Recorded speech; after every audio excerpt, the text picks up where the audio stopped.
Hello, candle lovers. Thank you so much for joining me today. My name is Greg, and this is all about candles, and I have a review for you today from Bath and Body Works.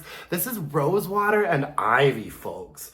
Rosewater and Ivy has been around for a really long time. I want to say that this candle's been around now for almost like 10 years. At least like 8 or 9 years, I believe.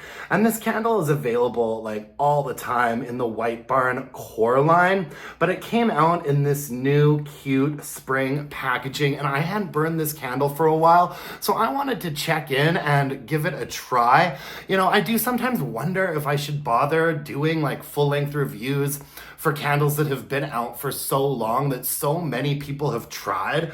But actually, the reviews for candles that I do of fragrances that have been around forever and are steadily available are often the reviews that get the most amount of views on my channel. And so there are people out there that want to hear about it. The other thing too is that, you know, the consistency of performance from Bath and Body Works candles do fluctuate over the years. For example, I would say that when Rosewater and Ivy first came out, and my memory is a little bit foggy, but I feel like this candle was probably like an 8 or an 8.5 for strength and throw. And let's just say that it's not quite that anymore. I thought that the packaging on this was really nice. This is a colored glass. It's not a wraparound. The only qualm that I had with this collection is that these labels, the front-facing label on the front has a pretty obvious kind of like seam to it. But that is a bit of a nitpick for what otherwise I think is pretty lovely packaging. I believe that this is a brand new white lid that we're seeing on this collection, which I always appreciate. And yeah, like I said, this candle's been out for a hot minute, folks, but I was happy to see it in some new packaging, and I kind of forgot how much I enjoyed this fragrance. The scent notes on it are soft rose petals, English ivy, and lemon blossom.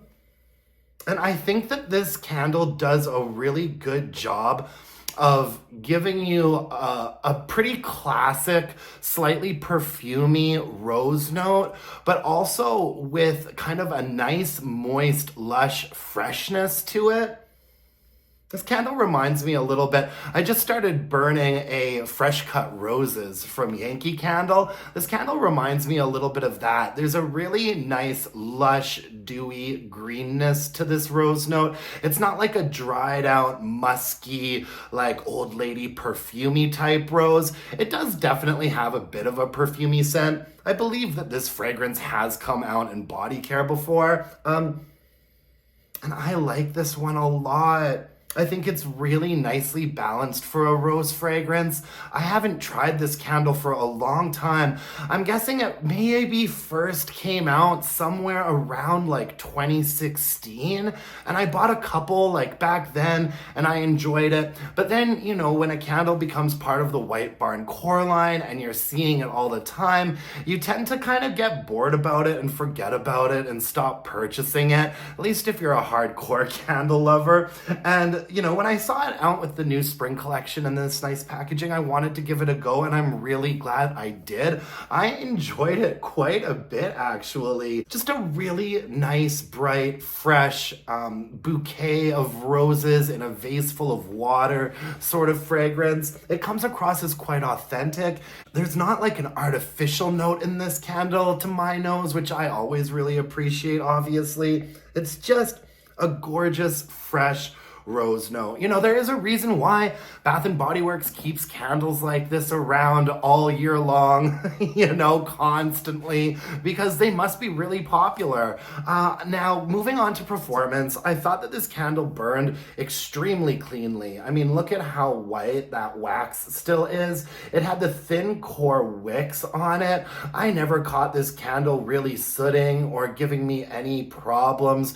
You know, you have to limit the burn times on those thin core wicks. You have to limit them. You want to do a good wick trimming between every light. But yeah, I mean, the cleanliness of this candle I thought was fantastic. And I burned it all the way down to the bottom and I could see the wick nickels. And even at the very end on the last burn there, I never had issues with it getting murky or sooting or anything like that.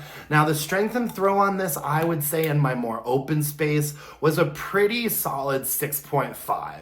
And I feel like that is kind of just where we're sitting at with Bath & Body Works strength and throw for the most part. I feel like the last many a review that I've done, Bath & Body Works candles are clocking in at about a 6.5. When I'm doing my weekly wax wrap-ups and I'm going through like 4, 5, 6 Bath & Body Works candles, pretty much everything now is falling in between like a 6 and a 7, which isn't great because I feel like Bath & Body Works, we used to consistently be getting a strength and throw of like a 7 or an 8. And like I said at the top of this review, I feel like when this candle first came out, it was a bit of a powerhouse. It was like an 8 for strength and throw. And so it's gone down a little bit. This version, and I believe this is still on the floor now, 6.5 in my more open area. I did put it into the bedroom for a while, which is a more medium space. And in there, it definitely got up to like a 7, maybe even a 7.5 on like the long burns with the deep wax pools. You know, when it's getting up to that like 2.5 hour mark, I think it got up to about a 7.5. But generally candles like this, I like to burn in my more open space, and I can't give it more than a 6.5 in a more open area, which, like I said, is kind of just where we're at for Bath & Body Works right now. I do wish that this was as strong as it had been back when I remember like first purchasing it, but hey, what can you do? Like I said, that's just where we're at. Anyways, that's all I've got for you folks today. Thank you so much for joining me. I really appreciate it. You can follow me on Instagram at Aboot Candles and email me your burning questions to allaboutcandles@gmail.com. If you could hit me up with a like, a comment, subscribe to my channel, that would really mean the world to me. And until next time, my dear gorgeous and beautiful candle loving friends, let's burn some candles and bitch about it. Thanks, you guys. Bye now.